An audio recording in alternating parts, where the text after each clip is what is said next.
আসসালামু আলাইকুম। SSC model test master class chemistry chapter 7 lecture 1 এর সবাইকে স্বাগতম জানাচ্ছি।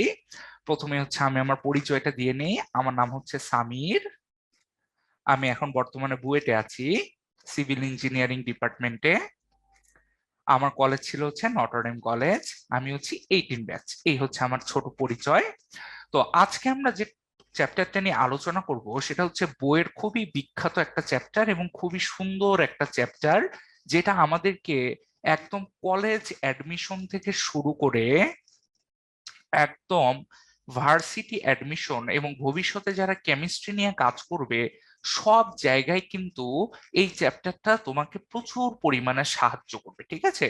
সো অবভিয়াসলি আমি সবাইকে এই কারণে রিকোয়েস্ট করব যে এই চ্যাপ্টারটা যদি আমরা খুব ভালো করে শিখতে পারি, আমাদের কিন্তু একটা হিউজ টপিক কভার হয়ে যাবে। প্রথমে আমাদেরকে যেটা বুঝতে হবে ভাই, সেটা চ্যাপ্টারটা আমাদের আলোচনাই করা হচ্ছে পরিবর্তন নিয়ে, তাই না? এখন পরিবর্তন তো ভাই যে কোনো কিছুর হইতে পারে। মানুষের আচার ব্যবহারের পরিবর্তন হয়ে যায়, তাই না? আমরা বয়স বাড়ার সাথে সাথে কি আমাদের আচরণের পরিবর্তন চলে আসে, চিন্তা ভাবনার পরিবর্তন চলে আসে। তো সেইখান থেকে কেমিস্ট্রি আমাদেরকে কিভাবে পরিবর্তনটা বুঝাতে চাচ্ছে সেইটার দিকে আমাদেরকে এখন একটু ফোকাস করতে হবে। যেমন আমরা যদি প্রথমে আসি ভৌত পরিবর্তন, বা একদম সিম্পল কথায় তুমি মনে রাখো, ভৌত পরিবর্তন মানে অবস্থার পরিবর্তন। হ্যাঁ, এটা আমাদের অবস্থার পরিবর্তন। একদম সিম্পল কথা, আমরা সব থেকে ইজিয়েস্ট এক্সাম্পলটা যদি দেই, যে আমাদের প্রথমে ছিল বরফ, তাই না? তারপরে আমাদের পানি, আর এইটাকে আমরা ধরে নিলাম জলীয় বাষ্প। ঠিক আছে, ওয়াটার ভ্যাপর বা জলীয় বাষ্প। এখন তুমি তোমার ঠান্ডা মাথায় একটু চিন্তা করো তো ভাইয়া, বরফকে যখন আমরা তাপ দিচ্ছি তখন আমরা কি করতেছি ভাই বলো তো? পানিকে পাচ্ছি। পানিকে যদি আবার তাপ দেই, আমরা কি পাচ্ছি ভাই? জলীয় বাষ্প পাচ্ছি। এখন যদি আমি উল্টাটা করতাম, চ্যাপ্টার 2 তে আমরা পড়ে এসেছি, তাই না, যে জলীয় বাষ্পকে যদি ঠান্ডা করি, তার মানে আমি যদি হিটটাকে সরাই নেই, তাহলে আমি কি পাবো? পানি পাবো। আবার যদি পানিকে ঠান্ডা করি, তাহলে আমি কি পাচ্ছি ভাই বলো তো? বরফ জিনিসটা পেয়েছি, তাই না? As simple as it. আচ্ছা, কিন্তু তুমি আমাকে বলো তো ভাইয়া, এই পরিবর্তনে আমি তোমাকে যদি বলি, আচ্ছা আমাকে সিম্পল কথা বলো তো, বরফের সংকেত কি? তুমি বলবা ভাই বরফের সংকেত কি? আসলে তো চিন্তা করিনি তো। হইতে পারে এটা কি হইতে পারে, একটু চিন্তা করি তো কি হইতে পারে। আচ্ছা, H2। তখন আমি তোমাকে জিজ্ঞেস করলাম, আচ্ছা ভাই বলো তো তাহলে পানির সংকেত কি? তুমি বলবে ভাই সেম টু সেম H2। তাহলে এখন রেগে মেগে আমি তোমাকে বললাম, আচ্ছা বলো জলীয় বাষ্পের সংকেত কি? তুমি আমাকে বললা H2। তাহলে আমরা দেখতে পারতেছি ভাই, ভৌত পরিবর্তন শুধুমাত্র আমাদের অবস্থার পরিবর্তন। কঠিন থেকে তরল, তরল থেকে বায়বীয়, বা এইরকম একটা অবস্থার চেঞ্জ হবে, কিন্তু দুইটা জিনিস ফিক্সড থাকবে। একটা তার শতকরা সংযুতি। হ্যাঁ, শতকরা সংযুতি, যেটা আমরা চ্যাপ্টার 6 এ পড়েছি, তাই তো? শতকরা সংযুতি কিসে?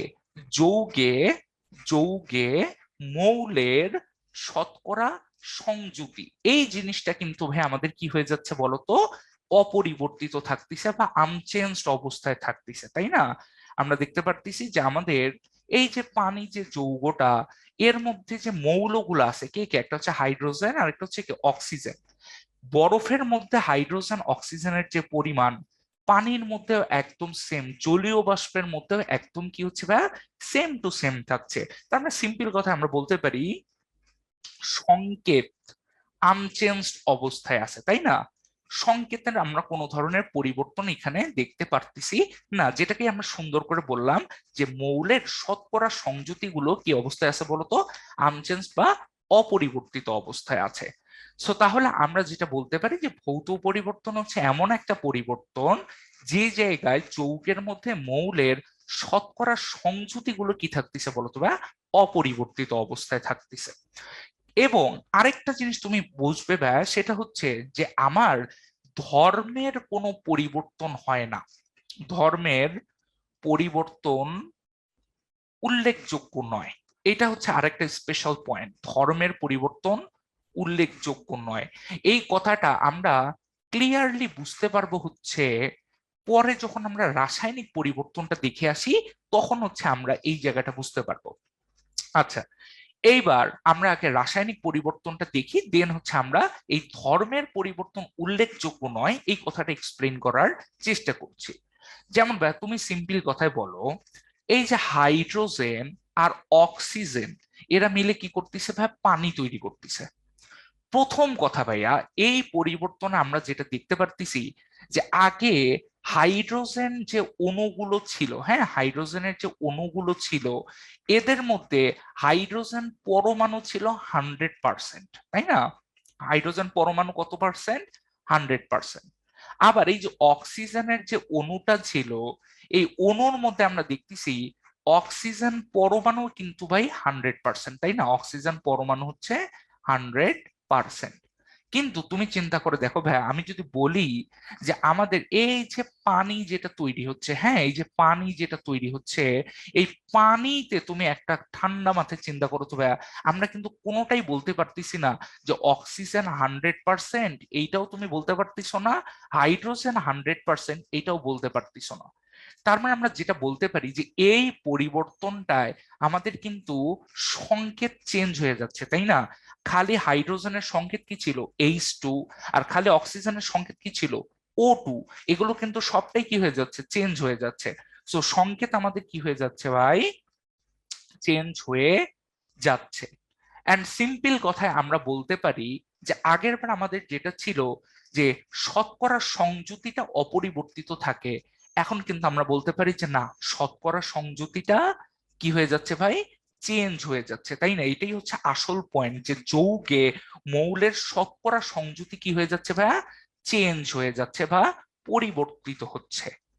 আচ্ছা, এখন তাহলে তুমি চিন্তা করো যে আমরা উপরের যে লাইনটা বলেছিলাম সেইটা যদি একটু ব্যাখ্যা করার চেষ্টা করি, যে ধর্মের পরিবর্তন উল্লেখযোগ্য নয়, এটা যদি একটু ব্যাখ্যা করার চেষ্টা করি। বা তুমি চিন্তা করো, অক্সিজেনের একটা বিশেষ ধর্ম হচ্ছে আগুন জ্বালাতে সাহায্য করে, তাই না?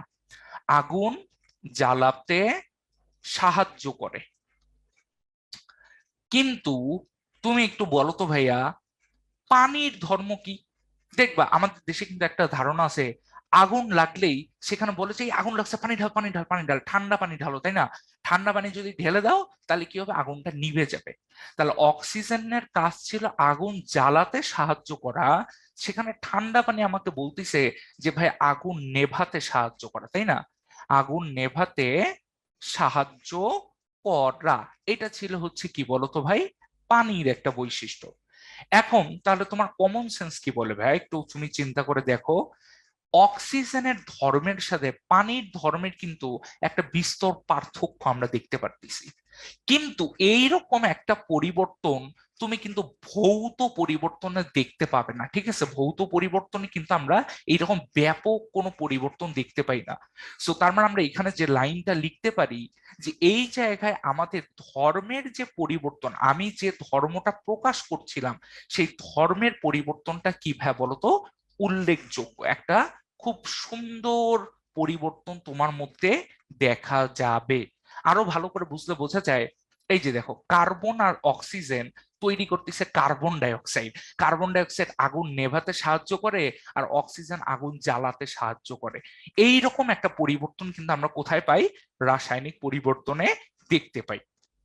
যেমন সোডিয়াম হাইড্রোক্সাইড, ও কি ক্ষার, HCl কি অ্যাসিড, যেটা তৈরি করতেছে লবণ আর পানি, ধর্মের পুরো 100% কি হয়ে যাচ্ছে? চেঞ্জ হয়ে যাচ্ছে। এটা কিন্তু আমরা ভৌত পরিবর্তনে পাবো না। তাহলে চল এইবার যদি আমরা একটু দেখি, আমাদের রাসায়নিক বিক্রিয়াকে আমরা বিভিন্ন ভাবে ভাগ করেছি।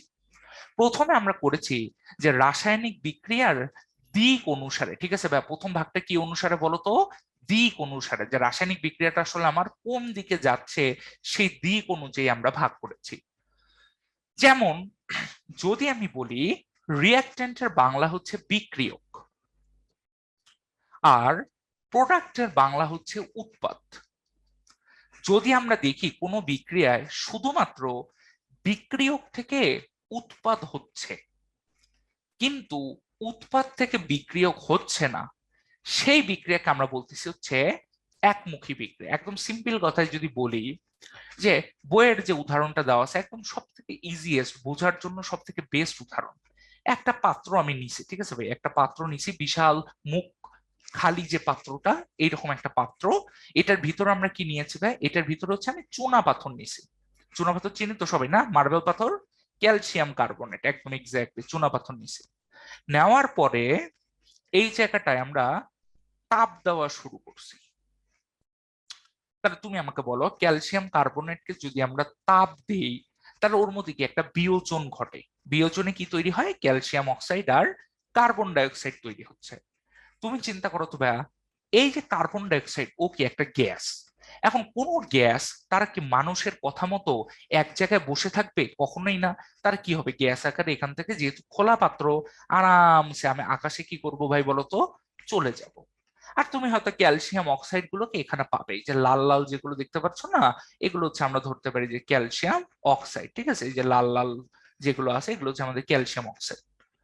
এখন তাহলে তুমি চিন্তা করে দেখো ভাইয়া, এই যে কার্বন ডাই অক্সাইডটা যদি চলে যায়, ঠিক আছে, খালি ক্যালসিয়াম অক্সাইড থেকে তুমি কখনো ক্যালসিয়াম কার্বনেট বানাতে পারবে? এটা কি আদৌ পসিবল? ক্যালসিয়াম অক্সাইড থেকে তুমি যতই চেষ্টা করো না কেন, শুধুমাত্র ওকে ব্যবহার করে ক্যালসিয়াম কার্বনেট কিন্তু বানাতে পারবে না। তাহলে কার্বন ডাই অক্সাইডটা উড়ে চলে যাওয়ার কারণে আমরা মিসিং পারসন হিসেবে বলতে পারি কার্বন ডাই অক্সাইড চলে গেছে, যার কারণে উৎপাদ থেকে যে আমি বিক্রিয়কে আসব, এই জিনিসটা আমার আর পসিবল হচ্ছে না। তাহলে বিক্রিয়াটা কোন দিকে যাচ্ছে? শুধুমাত্র আমার বিক্রিয়ক থেকে উৎপাদের দিকে যাচ্ছে। কোথা থেকে কোথায় যাচ্ছে বলতো? বিক্রিয়ক থেকে উৎপাদের দিকে যাচ্ছে।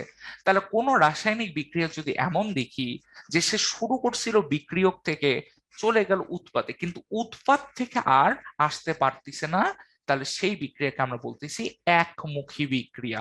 এই যে অ্যারো চিহ্নটা দেখো কোন দিকে আছে? শুধুমাত্র একটা দিকে আছে, এই জন্য এটা নাম হচ্ছে একমুখী বিক্রিয়া। কিন্তু ভাইয়া তুমি চিন্তা করে দেখো, যে আমি যদি বলি সেম বিক্রিয়া, এবার কি করছে, আবদ্ধ পাত্রে, কারো যাওয়ার কোনো সুযোগ নেই, ঠিক আছে, একদম বন্ধ করে দিছি, কারো যাওয়ার কোনো সুযোগ নেই। এখন এখানে আছে হচ্ছে ক্যালসিয়াম কার্বনেট, আগের মতো। তুমি কি করলা, এইটাকে হচ্ছে তাপ দিচ্ছি। হ্যাঁ, এটাকে হচ্ছে এই যে লাল কালি দিয়ে দেখাচ্ছি, এটাকে আমরা তাপ দিচ্ছি। তাহলে তাপ যদি দিই, এখন তুমি চিন্তা করো, এই যে ক্যালসিয়াম কার্বনেট, হ্যাঁ, এই ক্যালসিয়াম কার্বনেট ও কি করবে ভাই? ভেঙে যাবে। ভেঙে কি তৈরি করবে? ক্যালসিয়াম অক্সাইড আর হচ্ছে কার্বন ডাই অক্সাইড, এই দুটো জিনিস তৈরি করবে। তাহলে তুমি চিন্তা করে দেখো, আমার এখন কিন্তু কার্বন ডাই অক্সাইড গুলো কিন্তু ভাই বাইরে যাওয়ার কোনো সুযোগ পাচ্ছে না। এবং তুমি চিন্তা করে দেখো, এই যে এখানে যে ক্যালসিয়াম অক্সাইড গুলো আছে, ক্যালসিয়াম অক্সাইড যেগুলো আছে, ওগুলো কিন্তু বাইরে যাওয়ার কোনো সুযোগ পাচ্ছে না। তাহলে এই যে কার্বন ডাই অক্সাইডের যে অণুগুলো আছে এবং ক্যালসিয়াম অক্সাইডের যে অণুগুলো আছে, এদের মধ্যে কিন্তু একটা ধাক্কাধাক্কি মারামারি এখন শুরু হয়ে যাবে।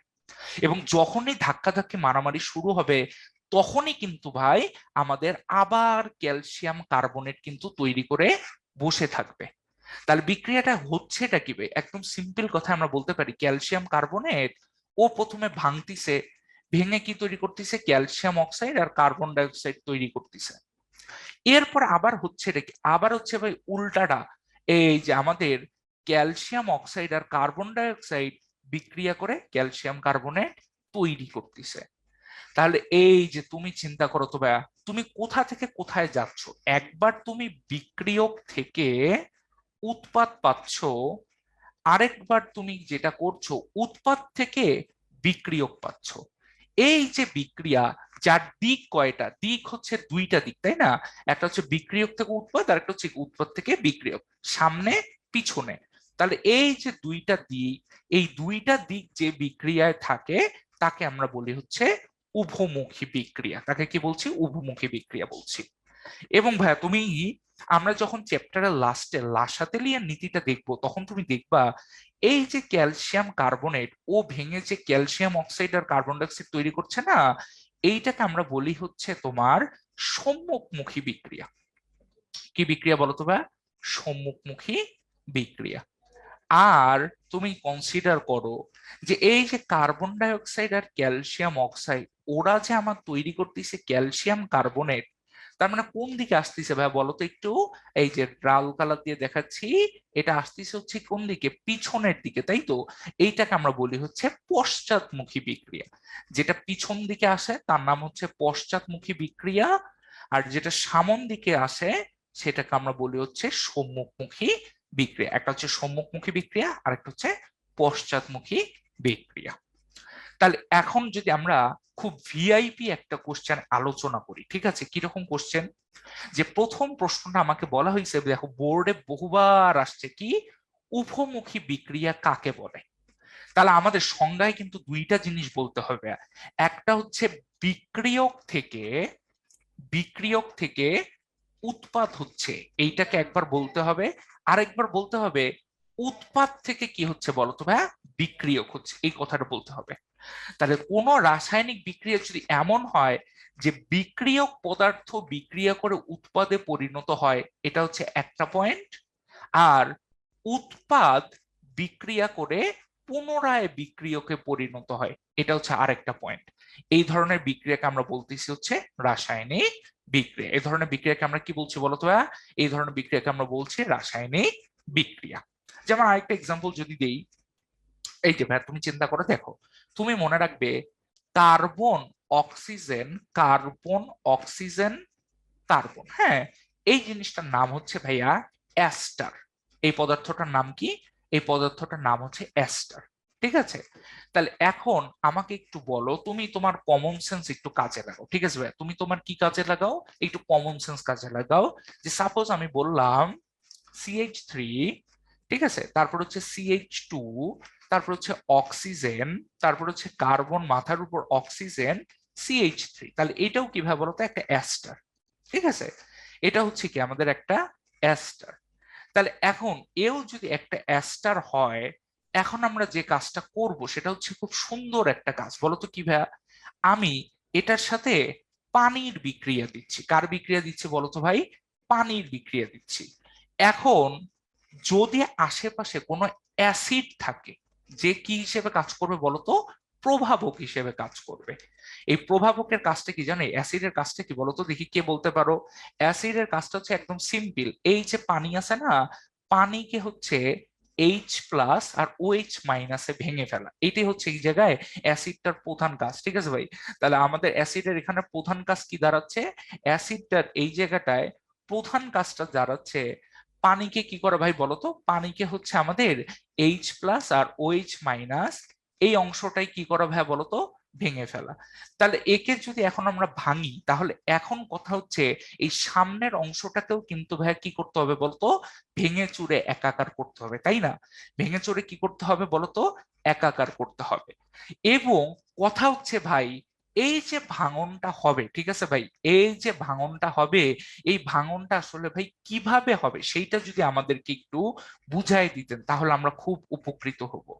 তাহলে চলো এখন আমি তোমাদেরকে যেটা বুঝাবো সেটা হচ্ছে এই ভাঙনটা কিভাবে হয়, সেটাই কিন্তু এখন আমি তোমাদেরকে দেখানোর চেষ্টা করব।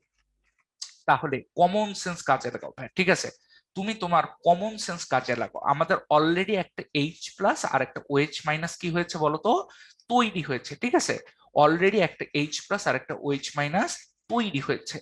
তাহলে এখন তুমি চিন্তা করো, আমরা একটা কমন সেন্স দিয়ে যেটা বলতে পারি, এই যে অংশটা, এই অংশটা আমাদের যুক্ত হবে কার সঙ্গে, এই অংশটা যুক্ত হবে হচ্ছে হাইড্রোজেনের সঙ্গে। কারণটা কি, আমরা জানি যে অক্সিজেনটা ও কিন্তু কিছুটা হলেও কি হয় ভাই বলতো, তড়িৎ ঋণাত্মক হয়, তাই না, ও কিছুটা হলেও কি হয়, তড়িৎ ঋণাত্মক হয়, ডেল্টা-। আর কার্বনটাকে আমরা ধরলাম হচ্ছে ডেল্টা+। তাহলে এইবার তুমি একটু কনসিডার করো, এই যে বাকি যে অংশটা, ও কোথায় চলে যাবে ভাই বলতো, ও চলে যাবে হচ্ছে এই সবুজ অংশটার সঙ্গে। তাহলে আমাদের কি তৈরি করবে, CH3COOH, এই অংশটা তৈরি হচ্ছে।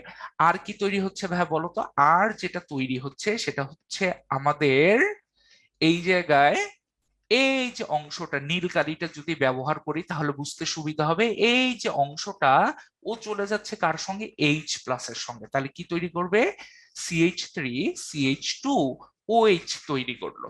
তাহলে ও হচ্ছে কি ইথানল, তাই তো? ও হচ্ছে একটা অ্যালকোহল, ইথানল।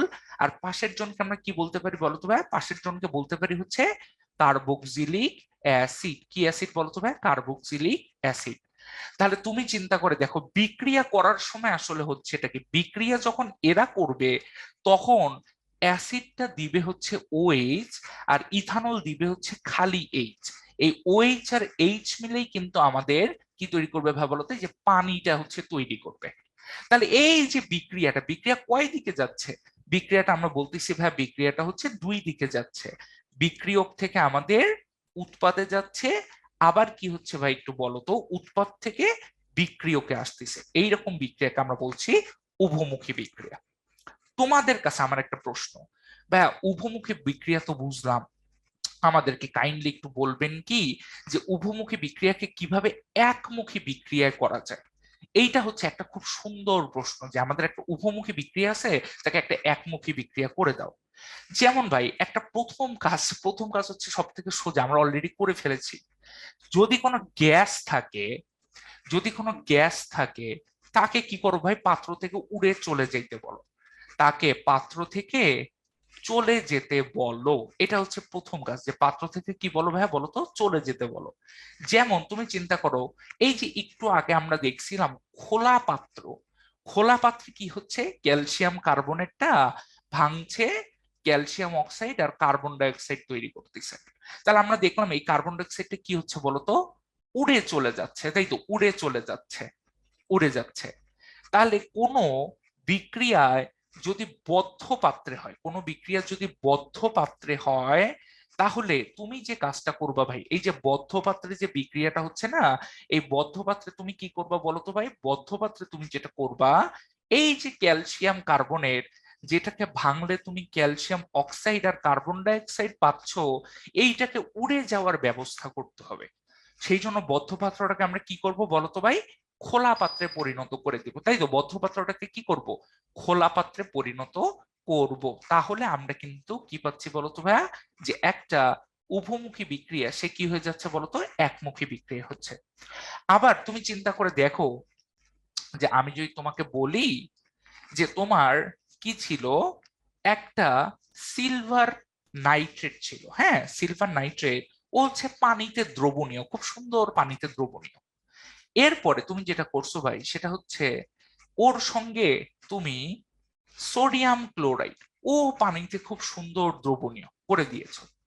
এখন তোমার কমন সেন্স কি বলে ভাইয়া? তোমার কমন সেন্স বলে যে ওরা যখন বিক্রিয়া করবে, ঠিক আছে, বিক্রিয়াটা কিন্তু ভাই একটা উভমুখী অবস্থায় যেতে পারতো, যদি না এই সিলভারটা ক্লোরিনের সাথে যুক্ত হওয়ার পরে ও বলতিছে আমি তৈরি করলাম সোডিয়াম ক্লোরাইড, যেটা একটা সোডিয়াম ক্লোরাইড, যেটা হচ্ছে কি আগে আমাদের ছিল, এখন আর সোডিয়াম ক্লোরাইডটা থাকছে না, এখন হয়ে যাচ্ছে কি ভাই বলতো? এখন আমার হয়ে যাচ্ছে হচ্ছে সিলভার ক্লোরাইড, তাই না? এখন আমরা কি ক্লোরাইড পাচ্ছি বলতো ভাই? সিলভার ক্লোরাইড পাচ্ছি। এই সিলভার ক্লোরাইডের সমস্যা হচ্ছে ও কিন্তু ভাই পানিতে দ্রবণীয় না, কঠিন আকারে অধক্ষেপ পড়ে। ও কি আকারে পড়ে? অধক্ষেপ পড়ে। তাহলে ও যদি অধক্ষেপ পড়ে, তুমি একটু চিন্তা করো ভাই, অধক্ষেপ পড়ার কারণে এই যে পিছন দিকে যে আসার চেষ্টাটা ছিল, ওই চেষ্টাটা কিন্তু আর থাকবে না। এই জিনিসটা কিন্তু আর থাকবে না। কেন? ও তো ভাই পানিতেই দ্রবণীয় হচ্ছে না। তাহলে যে জিনিস পানিতেই দ্রবণীয় হচ্ছে না, সেই জিনিস পানিতে আসবে কিভাবে? বিক্রিয়া করবে কিভাবে? ইম্পসিবল ব্যাপার স্যাপার। তার মানে আমি সিম্পল কথায় বলতেছি যে এই যে দেখো, এই জায়গাটায় আগে ছিল হচ্ছে আমার সিলভার নাইট্রেট, ও পানিতে দ্রবণীয়, খুব সুন্দর কথা, খুব ভালো কথা।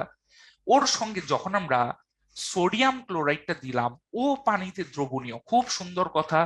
কিন্তু যখন আমাদের সিলভার আর ক্লোরিনটা সিলভার ক্লোরাইড তৈরি করতেছে, তখন কিন্তু ভাই ও পানিতে অধঃক্ষেপ পড়ে যাচ্ছে। এবং যখনই অধঃক্ষেপ পড়তেছে, ও কিন্তু আবার পানিতে আসার কোনো সুযোগই পাচ্ছে না। যার কারণে পানির মধ্যে তখন কে কে থাকবে? শুধুমাত্র সোডিয়াম প্লাস আর NO3 মাইনাস, এই দুইজন হচ্ছে পানির মধ্যে থাকবে। সো অবভিয়াসলি আমরা বলতে পারি যে একটা যদি আমি কোনো মতে অধক্ষেপ তৈরি করতে পারি, তাই না? অধক্ষেপ যদি আমি তৈরি করতে পারি, তাহলেও কিন্তু ভাই আমাদের উভমুখী বিক্রিয়া কিসে পরিণত হচ্ছে? একমুখী বিক্রিয়াতে পরিণত হচ্ছে। কিসে পরিণত হচ্ছে বলতো ভাই? একমুখী বিক্রিয়াতে পরিণত হচ্ছে। তাহলে উভমুখী বিক্রিয়াকে কিভাবে একমুখী করা যায়? আমার সাজেশন হচ্ছে খোলা পাত্র করে দাও বদ্ধ পাত্রকে, যাতে গ্যাস উড়ে চলে যায়। আর সেকেন্ড হচ্ছে একটা অধঃক্ষেপ তৈরি করতে পারো কিনা একটু চেষ্টা করে দেখো। তাহলে অধঃক্ষেপ পড়ে গেলে সে কিন্তু আর আগের জায়গায় ফিরে আসতে পারছে না। এছাড়াও যে তোমাদের কোনো সাজেশন থাকে, তাহলে তোমরা পরবর্তীতে সেই জিনিসগুলো অ্যাড করতে পারো। হ্যাঁ, তবে লজিক্যাল হইতে পারবে। কিরকম লজিক্যাল? যে আমি চিন্তা করতেছি, ধরো যে অবাস্তব একটা কিছু যদি এক্সাম্পল দিই, ধরো যে কোনো কারণে আমার একটা গ্যাস তৈরি হয়েছে, আমি কি করলাম, সেই গ্যাসটাকে পানি বানাই দিলাম। আরে ভাই, গ্যাসকে পানি বানানো কি এত সহজ নাকি? মানে তো পানি বানানো বলতে আমি তরল করাকে বুঝাচ্ছি। গ্যাসকে তরল করে দিলাম যাতে ও আর গ্যাস না থাকে, কিন্তু কথা হচ্ছে গ্যাসকে তরল করানোর জন্য আশেপাশের ভাই অবস্থার কথাটাও তো হচ্ছে কি করতে হবে, চিন্তা করতে হবে, তাই না? খরচের একটা ব্যাপার এখানে থাকবে, আরো অনেক কিছু কিন্তু থাকবে। সো তোমরা যদি আরো পয়েন্ট অ্যাড করতে চাও করতে পারো, কিন্তু কোনো যাতে ঘাপলা এর মধ্যে না থাকে, ঠিক আছে? কোনো ঝামেলা যাতে, কনফিউশন যাতে না থাকে।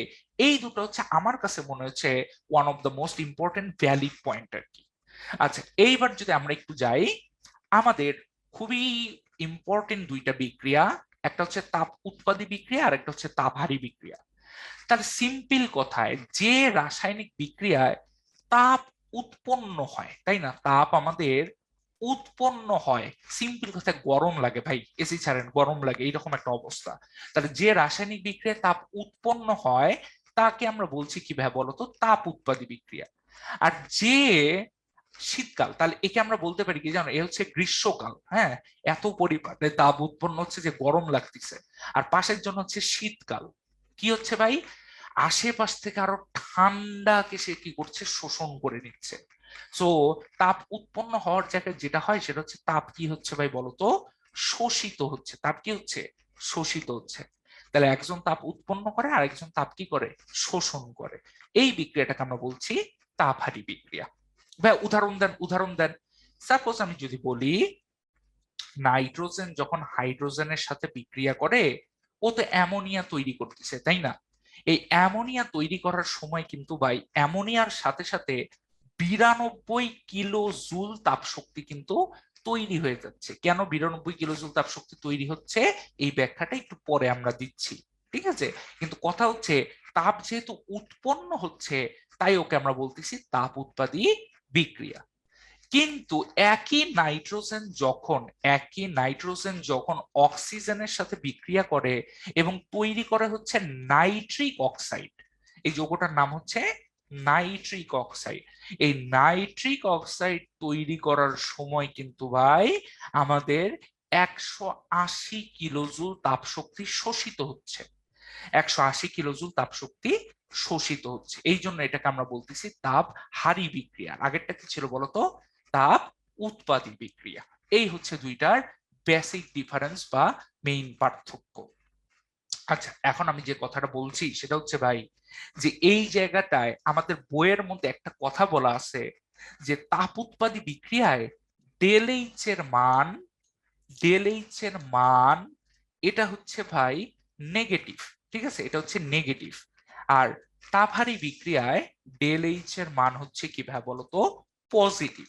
সেইটার ব্যাখ্যাটাই হচ্ছে আমরা পরের পেজে দিচ্ছি।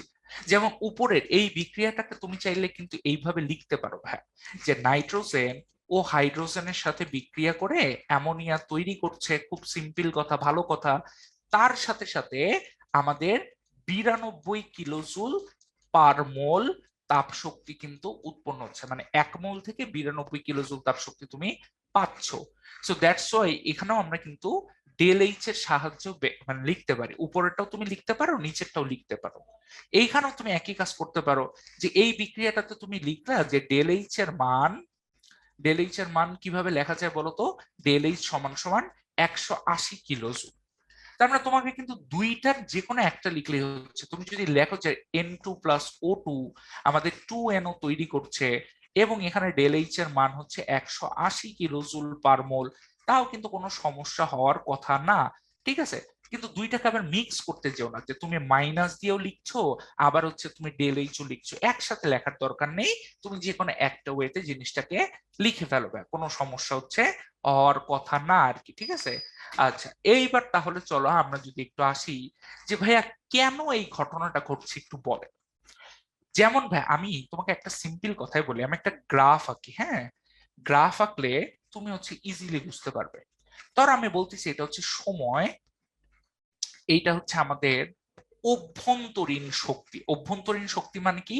এই যে আমাদের অণু পরমাণু যেগুলো আছে, হ্যাঁ, এই অণু পরমাণু গুলোর কি ভিতরে একটা শক্তি থাকে, সেই শক্তিকে আমরা বলছি হচ্ছে অভ্যন্তরীণ শক্তি। এখন তাহলে তুমি চিন্তা করে দেখো ভাই, আমি যদি একটা গ্রাফ আঁকি, যে গ্রাফটা আমি পেলাম হচ্ছে এই রকম একটা গ্রাফ, আর এই জায়গায় আমি দিলাম হচ্ছে সময়, এখানে আমরা দিলাম হচ্ছে অভ্যন্তরীণ শক্তি, অভ্যন্তরীণ শক্তি, এবং আমরা যেটা করতেছি সেটা হচ্ছে গ্রাফটা পেলাম হচ্ছে অনেকটা এই টাইপের গ্রাফ, ঠিক আছে? তাহলে তোমার কমন সেন্স কি বলে? সাপোজ আমি বললাম এইটা হচ্ছে কি জানো, এইটা হচ্ছে আমাদের এ প্লাস বিসি, ঠিক আছে? এটা হচ্ছে আমাদের কি বলতো বিক্রিয়ক, এই জায়গাটায় আমাদের আছে হচ্ছে বিক্রিয়ক। এখন তোমাদের পরিচিত হতে পারে ভাই চূড়াটা কি? চূড়াটা হচ্ছে ভাই একদম কমন সেন্স, সেটা সেটা হচ্ছে কি, আমার চূড়ার মধ্যে বন্ধন ভাঙা গোড়া চলতেছে, ঠিক আছে ভাই? বন্ধন কি হচ্ছে ভাই বলতো, ভাঙা গড়া চলতেছে, মানে এ এর সাথে বি এর বন্ধন তৈরি হচ্ছে আর বি এর সাথে সি এর বন্ধন হচ্ছে ভেঙে যাচ্ছে, এইরকম একটা অবস্থা হচ্ছে এই চূড়াটা। আর এখানে কি হচ্ছে ভাই, এটা হচ্ছে আমাদের উৎপাদ। উৎপাদ হচ্ছে আমি ধরে নিচ্ছি যে এ বি আর সি তৈরি হচ্ছে। তাহলে কথাটা আরেকবার একটু বলি, আমাদের এ আর বিসি দুইটা বিক্রিয়ক ছিল, বিসি এর বন্ধনটা ধীরে ধীরে ভাঙতিছে আর এ আর বি এর বন্ধনটা তৈরি হচ্ছে, আর এখানে আমাদের উৎপাদ তৈরি হয়ে গেছে এ বি আর সি। এই কথাটা যদি আমি পাশেরটার জন্য লিখি, যে এখানেও আমাদের বিক্রিয়ক ছিল, বিক্রিয়ক ছিল, আর এই জায়গাটায় কি হচ্ছে ভাই বলতো, এই জায়গাটায় হচ্ছে আমাদের যে জিনিসটা দাঁড়াচ্ছে সেটা হচ্ছে যে আমাদের এই জায়গায় বলতে পারি যে এ প্লাস বিসি এটা হচ্ছে বিক্রিয়ক, এটা তৈরি করতেছে কি ভাই বলতো, এই যে এ বি সি এরকম তৈরি করতেছে, আর এই জায়গায় তৈরি করতেছে হচ্ছে আমাদের এ বি প্লাস সি এইরকম একটা জিনিস হচ্ছে তৈরি করতেছে। ওকে, ভালো কথা, সবই বুঝলাম, সব ঠিকঠাক আছে ভাই। এখন ব্যাখ্যা করেন যে আসলে কি দাঁড়াচ্ছে ভাই, আমরা যদি একটু স্পেশালি হচ্ছে গ্রাফটার দিকে তাকানোর চেষ্টা করি তাহলে হচ্ছে আমরা কিন্তু এই জিনিসটা বুঝতে পারি। কিভাবে বুঝতে পারি যদি একটু দেখার চেষ্টা করি, যে ভাইয়া একটা ঠান্ডা মাথায় তুমি তোমার কমন সেন্সকে কাজে লাগাও, ঠিক আছে? কিসে কাজে লাগাও বলো তো ভাই? কমন সেন্সকে কাজে লাগাও। যে আমি যদি বলি এই জায়গায় বিক্রিয়কের যে শক্তিটা, এই শক্তিটাকে আমি বলতেছি হচ্ছে ইবি, বিক্রিয়ক, বি ফর বিক্রিয়ক, ঠিক আছে? আর উৎপাদের যে শক্তিটা, এই উৎপাদের শক্তিটাকে আমি বলছি হচ্ছে ই, কি বলা যায় উৎপাদ, তাই তো? ইউ দিয়ে দিলাম ইচ্ছা মতো, যাও ইবি আর হচ্ছে ইউ। তাহলে তুমি চিন্তা করো ভাইয়া, এখানে তুমি কি দেখতে পাচ্ছ, ইউটা ইবি এর থেকে বেশি। এখন ডেল এইচ এর যে সংজ্ঞা, সেই সংজ্ঞায় বলা আছে যে আমাকে যেটা করতে হবে সেটা হচ্ছে, আচ্ছা ডেল এইচ এর পরিচয়টাই তো অনেকে জানে না। ডেল এইচ এর পরিচয় হচ্ছে ভাই তাপ শক্তির পরিবর্তন। কিসের পরিবর্তন বলতো ভাই? তাপ শক্তির পরিবর্তন, এটা হচ্ছে ডেল এইচ। তাহলে তুমি আমাকে কমন সেন্স দিয়ে একটু বলো, ডেল এইচ এর সংজ্ঞাটা হচ্ছে উৎপাদের, উৎপাদের অভ্যন্তরীণ শক্তি, অভ্যন্তরীণ শক্তি, উৎপাদের অভ্যন্তরীণ শক্তি বিয়োগ হচ্ছে বিক্রিয়কের অভ্যন্তরীণ শক্তি, বিক্রিয়কের অভ্যন্তরীণ শক্তি। তাহলে আমাকে একটু বলো ভাই, এটা হচ্ছে আমরা বলতে পারি ডেল এইচ এর সংজ্ঞা, যে উৎপাদের অভ্যন্তরীণ শক্তি থেকে বিক্রিয়কের অভ্যন্তরীণ শক্তি, এটাকে যদি আমরা বাদ দিই তাহলে আমরা পাচ্ছি ডেল এইচ বা তাপের পরিবর্তন। তাহলে তুমি আমাকে একটু বলো তো ভাই, ই ইউ ছিল হচ্ছে আমাদের উৎপাদের অভ্যন্তরীণ শক্তি আর ইবিটা ছিল হচ্ছে বিক্রিয়কের শক্তি। এখন তোমার কমন সেন্স কি বলে, ইউ কে যদি আমি 10 ধরি, ইবি কি হবে? অবশ্যই 10-এর থেকে ছোট হবে। সাপোজ ইবি যদি 9ও হয়, তাহলে তুমি 10-এর থেকে 9 বাদ দাও তো ভাই, কি পাচ্ছ? 1 পাচ্ছ। কত পাচ্ছ সেটা বড় কথা না, চিহ্নটা খেয়াল করো, জিনিসটা আসছে কি পজিটিভ। তার মানে আমরা বলতে পারি যখন উৎপাদের অভ্যন্তরীণ বা ভিতরের শক্তি বেশি কার থেকে, বিক্রিয়কের থেকে, তখন আমরা বলতে পারি যে আমাদের এই যে পার্থক্যটা, এই পার্থক্যটা হচ্ছে ডেল এইচ, এবং এই ডেল এইচটা কি হচ্ছে, গ্রেটার দেন জিরো হচ্ছে। এবং এটা কখন, এইটা হচ্ছে আমাদের তাপ হারি বিক্রিয়ার সময়। কোন বিক্রিয়ার সময় ভাই, তাপ হারি বিক্রিয়ার সময়। তাপ হারি বিক্রিয়ার সময় দেখো আমার বিক্রিয়কের শক্তিটা কি থাকে, কম থাকে, তাই না? বিক্রিয়কের শক্তিটা কি আছে, কম আছে। এই কারণে ও কি করে জানো, ও যখন উৎপাদে পরিণত হইতে চায় ও পরিবেশ থেকে শক্তি শোষণ করে। ও কি করে ভাই বলতো, পরিবেশ থেকে উৎপাদে যখন যেতে চায় তখন পরিবেশ থেকে শক্তিটা কি করছে বলতো, শোষণ করছে, শক্তি শোষণ করে। কারণ আমার তো শক্তি কম, আমার শক্তি হচ্ছে 9 কিন্তু আমি যাইতে চাচ্ছি 10, তাহলে আমার কি লাগবে, সিঁড়ি বা লিফট লাগবে। এই লিফটটার যে শক্তিটা, সেই শক্তিটাই ও পাচ্ছে কোথা থেকে, পরিবেশ থেকে। যার কারণে আমরা বলি তাপহারী বিক্রিয়ার সময় আমরা দেখতেছি উৎপাদের শক্তি বেশি, বিক্রিয়কের শক্তি কম। এই কারণে ডেল এইচটা কি আসতেছে ভাই বলতো, গ্রেটার দেন জিরো আসতেছে। এর উল্টাটা হচ্ছে পাশের ছবিতে ভাই, এর উল্টাটা হচ্ছে পাশের ছবিতে। বিক্রিয়কের শক্তি ইবি এটা হচ্ছে বেশি, উৎপাদের শক্তি, উৎপাদের শক্তি ইইউ এটা হচ্ছে কম। ইবিটা বেশি, ইউটা হচ্ছে কম। ঠিক আছে, ইবিটা বেশি, ইউটা হচ্ছে কি ভাই বলতো, ছোট। তাহলে তোমার কমন সেন্স কি বলে ভাই, তোমার কমন সেন্স যেটা বলে যে ডেল এইচ যখন আমরা বের করব তখন আমাদেরকে বলাই আছে উৎপাদের অভ্যন্তরীণ শক্তি থেকে বিক্রিয়কের অভ্যন্তরীণ শক্তিটা মাইনাস করতে হয়। তার মানে আমরা সিম্পল বলতে পারি উৎপাদের, উৎপাদের অভ্যন্তরীণ শক্তি বিয়োগ হচ্ছে কি ভাই বলতো, বিক্রিয়কের অভ্যন্তরীণ শক্তি, তাই না? বিক্রিয়কের অভ্যন্তরীণ শক্তি। তাহলে এখন তুমি চিন্তা করে দেখো এখান থেকে আমরা কি বলতে পারি যে ইবি মাইনাস ইইউ। এইটা না করে আমরা যেটা এখন করতে হবে সেটা হচ্ছে কি ভাই বলতো, ইউ এর সামনে প্লাস দিতে হবে, ইবি এর সামনে মাইনাস দিতে হবে, তাই না? কারণ আমাকে দেখো, এই যে দেখো আমি এই লাইনটা যদি আবার একটু বুঝাই দেই, সমস্যা নাই, এই লাইনটা যদি আমি আবার একটু বুঝাই দেই, যে আমরা উৎপাদের অভ্যন্তরীণ শক্তিটাকে লিখেছিলাম কি, ইউ উৎপাদ, আর ইবি হচ্ছে কি বিক্রিয়কের অভ্যন্তরীণ শক্তি। এখন তুমি চিন্তা করে দেখো, বিক্রিয়কের শক্তি যদি 10 হয়, উৎপাদের শক্তি যদি 9 হয়, তাহলে 9 বিয়োগ 10 কত আসতেছে ভাইয়া, -1 চলে আসতেছে। কত আসুক সেটা বড় কথা না, চিহ্নটা কি আসতেছে বা নেগেটিভ আসতেছে। এই কারণে আমরা বলতেছি যে যখন আমাদের তাপ উৎপাদী বিক্রিয়া, কি বিক্রিয়া বলতো ভাই, তাপ উৎপাদী বিক্রিয়া, তখন আমরা বলতে পারি যে ডেল এইচ এর মানটা কি হচ্ছে ভাই, জিরোর থেকে ছোট আসতেছে, ডেল এইচ এর মানটা জিরোর থেকে ছোট আসতেছে। এবং এই যে দেখো বিক্রিয়কের শক্তি বেশি ছিল, উৎপাদের শক্তি কম ছিল, তাহলে এই যে দুইটার পার্থক্য এইটাই হচ্ছে ডেল এইচ। এখন তোমার প্রশ্ন হতে পারে ভাইয়া, এই যে এক্সট্রা যে 1 জুল শক্তি আপনি পাচ্ছেন বা 1 কিলোজুল শক্তি পাচ্ছেন, এটা যাবেটা কই? এইটা হচ্ছে ভাই ও আগের বার কি করছিল, পরিবেশ থেকে শক্তি শোষণ করছিল, এখন হচ্ছে পরিবেশে শক্তি ছাড়বে। পরিবেশে কি করবে ভাই বলতো, পরিবেশে শক্তিটা ছেড়ে দিবে বা ছাড়বে। এই জন্য আমরা যেটা বলতেছি যে যখন আমরা দেখতেছি কি উৎপাদের অভ্যন্তরীণ শক্তি বেশি, বিক্রিয়কের শক্তি কম, তখন এটা হচ্ছে তাপ উৎপাদী বিক্রিয়া, গরম হচ্ছে, কিসের মতো কাজ করতেছে, ওভেনের মতো কাজ করতেছে। আর যখন আমরা দেখতেছি del H greater than zero, এটাকে আমরা বলতেছি তাপ হারি বিক্রিয়া, এটা কাজ করতেছে কি মতো, এসি এর মতো বা ফ্রিজের মতো কাজ করছে। তাহলে চল এইবার আমরা আসি আমাদের ইলেকট্রন স্থানান্তরের উপরে রাসায়নিক বিক্রিয়ার যে ভাগ সেইটা। তাহলে ইলেকট্রন স্থানান্তরের ভিত্তিতে রাসায়নিক বিক্রিয়া দুই প্রকার, একটাকে আমরা বলছি রেডক্স বিক্রিয়া আর একটা হচ্ছে নন রেডক্স বিক্রিয়া। রেডক্স বিক্রিয়াটা কি জিনিস ভাই, রেডক্স বিক্রিয়া হচ্ছে ইলেকট্রন আদান প্রদান হবে, ইলেকট্রন আদান প্রদান হবে সেটাকে আমরা বলি রেডক্স। আর যেখানে ইলেকট্রন আদান প্রদান হবে না, ইলেকট্রন আদান প্রদান হবে না, সেটাকে আমরা বলতেছি হচ্ছে নন রেডক্স বিক্রিয়া। তাহলে রেডক্স বিক্রিয়ার কথাটা আসছে কই থেকে, রিডাকশন যেটার বাংলা হচ্ছে বিজারণ, রিডাকশনের বাংলা হচ্ছে কিভাবে বলতো, বিজারণ। এইটার রেট। আর অক্সিডেশন, যেটার ইংলিশ হচ্ছে অক্সিডেশন, বাংলা হচ্ছে জারণ, এইটার হচ্ছে অক্স। তাহলে এই যে রেড যোগ অক্স, এখান থেকে আমাদের আসতেছে রেডক্স, লাল সার, তাই না? রেড মানে কি লাল, আর অক্স মানে কি সার, লাল সার। লাল সার বিক্রিয়াকে আমরা বলতেছি রেডক্স বিক্রিয়া। আর নন রেডক্স বিক্রিয়া কি ভাই? যেখানে আমাদের ইলেকট্রনের কোনো আদান প্রদান হচ্ছে না, সেটি হচ্ছে কি নন রেডক্স বিক্রিয়া। আমরা দুইটা বিক্রিয়ারই একদম ডিটেলস পরের পেজগুলোতে আলোচনা করছি।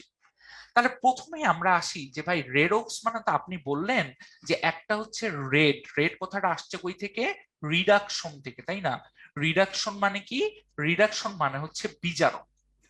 আর আমরা যেটা বলতে পারি যে অক্সিডেশন, এই অক্সিডেশন কথাটা থেকে আসছে কি বলতো ভাই? অক্সিডেশন কথাটা থেকে আসছে হচ্ছে অক্স কথাটা, যেটার মানে হচ্ছে জারণ। তাহলে ভাই জারণ কাকে বলে, বিজারণ কাকে বলে?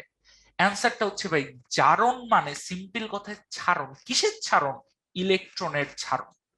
জারণ মানে কিসের ছাড়ন? ইলেকট্রনের ছাড়ন।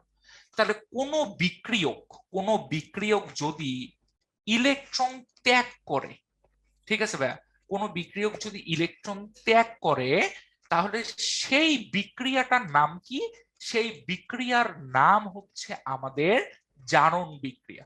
যেমন এই যে সোডিয়ামটা, আগে মাথার উপর কোনো চার্জ ছিল না, কিছুক্ষণ পরে সোডিয়ামটা কি করলো? একটা ইলেকট্রন ছেড়ে সোডিয়াম প্লাসে পরিণত হইল। তাহলে এই যে ইলেকট্রন ছাড়ার বিক্রিয়াকে আমরা বলছি কি? জারণ বিক্রিয়া। উল্টা দিকে যখন কোনো বিক্রিয়ক ইলেকট্রন গ্রহণ করে, কি করে ভাই বলতো? ইলেকট্রন গ্রহণ করে, ঠিক আছে? কোনো বিক্রিয়ক যখন ইলেকট্রন গ্রহণ করে, তাকে আমরা বলতেছি হচ্ছে বিজারণ বিক্রিয়া। যেমন আমি যদি বলি যে ক্লোরিন, ও একটা ইলেকট্রন গ্রহণ করছে, করে কিসে পরিণত হচ্ছে? বা ক্লোরিন মাইনাসে পরিণত হচ্ছে। তাহলে এই বিক্রিয়াটার নাম কি? এই বিক্রিয়াটার নাম হচ্ছে বিজারণ বিক্রিয়া। এই বিক্রিয়ার নাম কি ভাই বলতো? বিজারণ বিক্রিয়া। যেমন হচ্ছে এই যে ক্লোরিন ইলেকট্রন গ্রহণ করে ক্লোরিন মাইনাস হচ্ছে, এটা হচ্ছে বিজারণ বিক্রিয়া। তাহলে পুরো বিক্রিয়াটা কি হচ্ছে? সোডিয়াম আর ক্লোরিন, একে আমরা বলতে পারি 2 নম্বর সমীকরণ, এ হচ্ছে 1 নম্বর সমীকরণ। দুইটাকে যদি যোগ করি, তাহলে এই যে সোডিয়াম সোডিয়াম লিখলাম, ক্লোরিন ক্লোরিন লিখলাম। দেখো এখানকার ইলেকট্রনটাই তো গ্রহণ করছে কে? ক্লোরিন কিন্তু ইলেকট্রনটা গ্রহণ করছে। কার ইলেকট্রন? সোডিয়ামের ইলেকট্রন। তার মানে এখানকার ইলেকট্রন এখানকার ইলেকট্রন কিন্তু কাটাকাটি যাবে। তার আমাদের তৈরি করতেছে কি? Sodium chloride. এটাই হচ্ছে আমাদের কি সম্পূর্ণ বিক্রিয়া। তাহলে আমরা সিম্পল কথা বলতে পারি জারণ মানে ছাড়ন। যে বিক্রিয়ায় বিক্রিয়ক ইলেকট্রন ত্যাগ করে তাকে আমরা বলি জারণ বিক্রিয়া। আর যে বিক্রিয়ায় বিক্রিয়ক ইলেকট্রন গ্রহণ করে তাকে আমরা বলতেছি বিজারণ বিক্রিয়া। তো ভাই জারণ বিজারণ বোঝার আগে, ঠিক আছে ভাই, জারণ বিজারণ বোঝার আগে আমাদের সব থেকে যেটা ইম্পর্টেন্ট সেটা হচ্ছে কি ভাই বলতো? জারণ সংখ্যা। এইটা আগে বুঝতে হবে।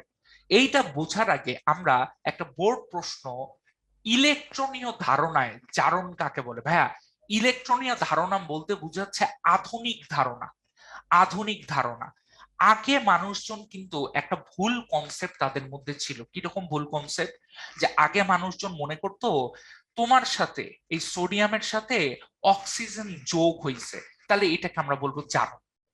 তোমার থেকে, ঠিক আছে, তোমার থেকে আমার হাইড্রোজেনটা চলে গেছে, ঠিক আছে, এই সিএল থেকে হাইড্রোজেনটা চলে গেছে, তাহলে সেইটাকে তারা বলতে হচ্ছে জারণ। এগুলো ছিল হচ্ছে সনাতন মতবাদ। হাইড্রোজেন চলে যাওয়া, অক্সিজেন যুক্ত হওয়া, ঠিক আছে, এটা ছিল কি ভাই বলতো? সনাতন মতবাদ বা পুরাতন মতবাদ। তাহলে ইলেকট্রনীয় ধারণায় জারণ কি? ইলেকট্রনীয় ধারণায় জারণ হচ্ছে কোন বিক্রিয়ক বিক্রিয়ার সময় যদি কোনো বিক্রিয়ক বিক্রিয়ার সময় যদি বিক্রিয়ার সময় যদি ইলেকট্রন ত্যাগ করে, যদি ইলেকট্রন ত্যাগ করে, তাহলে সেই বিক্রিয়াকে আমরা বলতেছি কি? জারণ বিক্রিয়া। সেই বিক্রিয়াকে আমরা বলতেছি জারণ বিক্রিয়া। তাহলে কোনো বিক্রিয়ক বিক্রিয়ার সময় যদি ইলেকট্রন ত্যাগ করে, সেটাই হচ্ছে আমাদের জারণ বিক্রিয়া। কোন ধারণা অনুযায়ী? ইলেকট্রনীয় ধারণা অনুযায়ী। তাহলে এইবার যদি আমরা একটু পরেরটা দেখি, মোস্ট ইম্পর্টেন্ট কনসেপ্ট ভাইয়া, জারণ সংখ্যা জিনিসটা কি? জারণ সংখ্যা জিনিসটা কি সেইটা হচ্ছে আমাদেরকে একটু ভালো করে বুঝতে হবে। ভাই আমি তোমাকে বলি, সোডিয়াম ও যে ইলেকট্রন ত্যাগ করছে, করে সোডিয়াম প্লাসে পরিণত হয়েছে, ক্লোরিন একটা ইলেকট্রন গ্রহণ করে ক্লোরিন মাইনাসে পরিণত হয়েছে। এখন আমার সোডিয়াম প্লাস আর ক্লোরিন মাইনাস যুক্ত হয়ে সোডিয়াম ক্লোরাইডটা তৈরি করছে। তৈরি হওয়ার পরে তুমি একজন সাংবাদিক, তুমি যে সোডিয়ামকে বলতেছো সোডিয়াম একটু ইন্টারভিউ দিতে হবে। কি ইন্টারভিউ? বলেন আপনি যদি আরো পাওয়ার টাওয়ার যদি আপনার থাকতো, যদি আপনার আরো একটু শক্তি টক্তি থাকতো, আপনি কি ভাই ইলেকট্রন ছাড়তে চাইতেন নাকি ইলেকট্রন গ্রহণ করতে চাইতেন? সোডিয়াম বলল আমার একমাত্র কাজই হচ্ছে ইলেকট্রনকে দূরে রাখা এবং দেন অষ্টক পূরণ করে রাখা। আবার ক্লোরিনের কাছে তুমি গেলা, যে বলতেছো ক্লোরিন ভাই একটু ইন্টারভিউ নিতাম, একটু যদি শুনতেন। ক্লোরিন বলতেছে হ্যাঁ বলেন। বললাম ভাই আপনার কাজ কি? সোডিয়ামের সংখ্যা যখন যুক্ত হচ্ছেন তখন কি ভাই আপনি ইলেকট্রনটা ত্যাগ করছিলেন না গ্রহণ করতেছিলেন? ক্লোরিন এক কথায় বলবে ভাই ত্যাগ ট্যাগ আমি কিছু জানি না, আমি খালি ইলেকট্রন গ্রহণের কথাটা জানি, আপনি কি বুঝে নেন বুঝে নেন। কথা হচ্ছে এই যে সোডিয়াম, ঠিক আছে, এই যে সোডিয়াম, এই সোডিয়ামের কাজ হচ্ছে ভাই ইলেকট্রন ছাড়া এবং সোডিয়াম প্লাসে পরিণত হওয়া, এবং ক্লোরিনের পাওয়ার হচ্ছে কি ইলেকট্রন গ্রহণ করে ক্লোরিন মাইনাসে পরিণত হওয়া, তাই না? যে দুইটা আমরা দেখতে পাচ্ছি স্ক্রিনে। এখন তাহলে তুমি চিন্তা করে দেখো, এই যে সোডিয়াম ক্লোরাইড, এই অণুর ভিতরে সোডিয়াম আমরা বলতেছি +1 তোমাকে আমি প্রকাশ করব, আর ক্লোরিনকে আমি বলতেছি তোমাকে আমি -1 প্রকাশ করব। আমার ইচ্ছা হয়েছে সোডিয়ামকে আমি +1 প্রকাশ করব, ক্লোরিনকে আমি -1 প্রকাশ করব। এখন প্রশ্ন হচ্ছে ভাই +1 দিয়ে আর -1 দিয়ে কি বুঝাচ্ছেন? +1 দিয়ে আমি বুঝাচ্ছি ভাই ও একটা ইলেকট্রন ত্যাগ করার প্রবণতা দেখিয়েছে, ত্যাগ করার ইচ্ছায় ব্যস্ত, একটা ইলেকট্রন ত্যাগ করার ইচ্ছায় ব্যস্ত।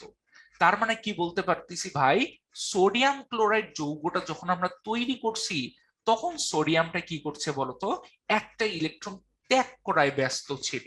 এই জন্য আমরা বলতেছি সোডিয়াম তোমাকে আমি একটা নতুন নাম দিই, ঠিক আছে? এই সোডিয়াম ক্লোরাইডের ভিতরে এই সোডিয়ামের জারণ সংখ্যা নামে আমরা একটা নতুন টার্ম নিয়ে আসলাম। তাহলে জারণ সংখ্যা জিনিসটা কি? জারণ সংখ্যা জিনিসটা হচ্ছে এই যে সোডিয়াম ক্লোরাইড, ওর ভিতরে সোডিয়ামকে জিজ্ঞেস করছে ভাই তুমি কি ইলেকট্রন ছাড়তে চাচ্ছ নাকি গ্রহণ করতে চাচ্ছ? ও বলল আমি ইলেকট্রন ছাড়তে চাচ্ছি। ভাই কয়টা? একটা। কয়টা ভাই? একটা। তাহলে এই যে একটা ইলেকট্রন ছাড়তে চায়, ওকে আমরা +1 দিয়ে প্রকাশ করলাম। উল্টা দিকে একটা ক্লোরিন ইলেকট্রন গ্রহণ করতে চায়, ওকে আমরা বললাম তাহলে ঠিক আছে তোমাকে আমি জারণ সংখ্যা -1 দিয়ে প্রকাশ করলাম। মাইনাস মানে হচ্ছে গ্রহণ, কয়টা গ্রহণ করছো? একটা গ্রহণ করছো। আর এখানে প্লাস মানে হচ্ছে ত্যাগ, কয়টা ত্যাগ করছো? একটা ত্যাগ করছো। তাহলে এই যে একজন একটা গ্রহণ করছে আর একজন একটা ত্যাগ করছে, সে পারুক কি না পারুক ডাজেন্ট ম্যাটার, সে চাচ্ছেটা কি? পারলে তো আলহামদুলিল্লাহ খুশি। সে চাচ্ছেটা কি, তার প্রবণতাটা কি? এই প্রবণতাটাকেই আমরা বলতেছি হচ্ছে কি ভাই বলতো, জারণ সংখ্যা। ঠিক আছে, দেখো কেমিস্ট্রি কত ভালো। একটা মানুষ যেমন ধরো এই যে হাইড্রোজেন, অক্সিজেন, হাইড্রোজেন, আমরা তো চ্যাপ্টার 5-এ পড়ে আসছি যে ভাই অক্সিজেন হচ্ছে 2 ডেল্টা মাইনাস, হাইড্রোজেন হচ্ছে কিভাবে বলতো ডেল্টা প্লাস। এখন তুমি বলো অক্সিজেন ইলেকট্রন টান দেওয়াতে ব্যস্ত আছে, কিন্তু হাইড্রোজেনও কিন্তু ছেড়ে কথা বলতেছে, তাই না? হাইড্রোজেনও কিন্তু বলতেছে তুমি যতই টান দাও আমি পুরাপুরি দিব না। তখন আমি অক্সিজেনকে ইন্টারভিউ নিয়ে বললাম ভাই অক্সিজেন আপনি কি করতে চাচ্ছেন, ইলেকট্রন কি ত্যাগ করতে চাচ্ছেন না গ্রহণ করতে চাচ্ছেন? বলে ভাই আমি একটা না দুইটা ইলেকট্রন গ্রহণ করতে চাচ্ছি, কিন্তু পারতেছি না, আমার সেই শক্তি নেই। তখন আমি বললাম ভাই টেনশন নিয়েন না, কেমিস্ট্রি আপনার ব্যবস্থা করে দিচ্ছে। কি ব্যবস্থা? এই যে আপনি দুইটা ইলেকট্রন গ্রহণ করতে চাচ্ছেন, এটাকে আমি স্যালুট জানাই। এবং এইটাকে আমরা কি দিয়ে প্রকাশ করতেছি ভাই? এইটাকে আমরা হচ্ছে তোমার একটা নতুন সংখ্যা, নাম হচ্ছে জারণ সংখ্যা। তুমি পারো কি না পারো ডাজেন্ট ম্যাটার, তুমি যে দুইটা ইলেকট্রন গ্রহণ করতে চাচ্ছ সেই প্রবণতাটা দেখাচ্ছ, এইটাকে আমরা -2 দিয়ে প্রকাশ করতেছি। মাইনাস মানে গ্রহণ, দুইটা ইলেকট্রন, তাই -2। আবার হাইড্রোজেনকে আমি বললাম যে ভাই হাইড্রোজেন তুমি আসলে কি করতে চাচ্ছ। হাইড্রোজেন বলতিছে যে ভাই আমি একটা ইলেকট্রন, অক্সিজেন টানতিছে তো, এই কারণে আমি আসলে ছাড়তেও পারতেছি না, কিন্তু আমার ইচ্ছা আছে ইলেকট্রনটাকে ছাড়ে দেওয়া। এই কারণেই কিন্তু আমরা পানি থেকে H+ আর OH- পাই, তাই তো? কারণ মানে ওর ধর্মটা হচ্ছে কি ইলেকট্রনটাকে ছাড়তে পারলে বাঁচি আর কি, ভালো হয়। তো ওর ইচ্ছা হচ্ছে একটা ইলেকট্রন ছেড়ে দেওয়া। ইচ্ছা কিন্তু ভাই পারার কথা কিন্তু আসতেছে না, এখানে ইচ্ছার কথা আসতেছে। একটা ইলেকট্রন কি দেওয়া ভাই বলতো, ছেড়ে দেওয়া বা প্রবণতা দেখাচ্ছে। এই যে একটা ইলেকট্রন ছেড়ে দিচ্ছে, এটাকে আমরা বলতেছি +1। এই +1টাই হচ্ছে জারণ সংখ্যা।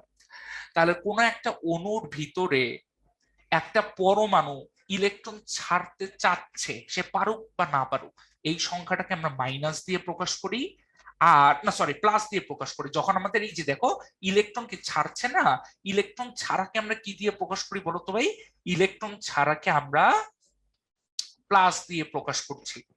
আর ইলেকট্রন গ্রহণ করাকে কি দিয়ে প্রকাশ করছি? ইলেকট্রন গ্রহণ করাকে মাইনাস দিয়ে প্রকাশ করছি। তাহলে এই যে একজন অণুর ভিতরে ইলেকট্রন ছাড়তে চাচ্ছে, এটাকে প্লাস দিয়ে প্রকাশ করি। কয়টা ইলেকট্রন? দুইটা, তাহলে +2। কয়টা ইলেকট্রন? তিনটা, তাহলে +3। আর একজন ইলেকট্রন গ্রহণ করতে চাচ্ছে, এটাকে আমরা মাইনাস দিয়ে প্রকাশ করতেছি। -1, -2। একটা ইলেকট্রন গ্রহণ করতে চাই -1, দুইটা গ্রহণ করতে চাই -2। তাহলে এই যে ইলেকট্রন ছাড়া বা গ্রহণ করা, এই যে প্রবণতা, এইটাকে আমরা বলতেছি জারণ সংখ্যা। এটাকে কি বলতেছি বা বলতো? জারণ সংখ্যা। তাহলে এই যে দেখো, আমরা যদি আগে একটু সংজ্ঞাটা দেখে আসি, ঠিক আছে? আমরা যদি জারণ সংখ্যা আর একটু সংজ্ঞাটা হচ্ছে আগে দেখে আসি। এই যে বোর্ডেও আসছে, বিভিন্ন বোর্ডেও আসছে, আমরা একটু দেখার চেষ্টা করি।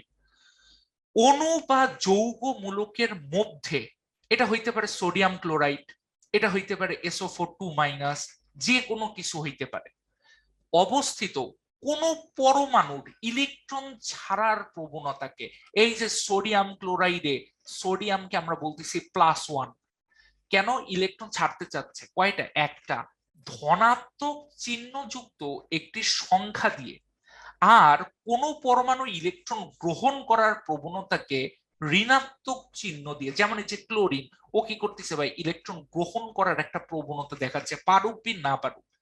তাহলে এই যে ঋণাত্মক চিহ্নযুক্ত সংখ্যা দিয়ে প্রকাশ করছি প্রবণতা, কথাটা কিন্তু খুব সুন্দর একটা কথা। তুমি পারো বা না পারো, ডাজেন্ট ম্যাটার।